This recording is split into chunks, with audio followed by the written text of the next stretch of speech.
now that I've distinguished a concept of deep work, uninterrupted, undistracted work, I now notice where so quickly, so easily, checking email, checking a message, checking a text, it takes you out. Exactly. I'm just editing a video, 4-hour block, and it just takes that one moment. Some interns, I upload a new post. Okay, let me take 5 minutes and go look at their video. I look up 30 minutes later. I'm reviewed their videos, giving them feedback, gone to my next thing. It's like, shit, I'm still not back at it.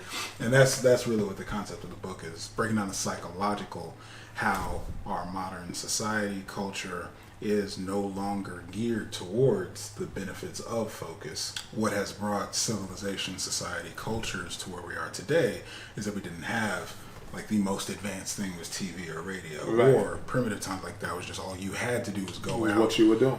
Be a blacksmith, working on some swords all damn day, or be fishing or hunting, whatever that was your focus. Or sitting in the blind waiting for a deer, just you with your thoughts. Focus.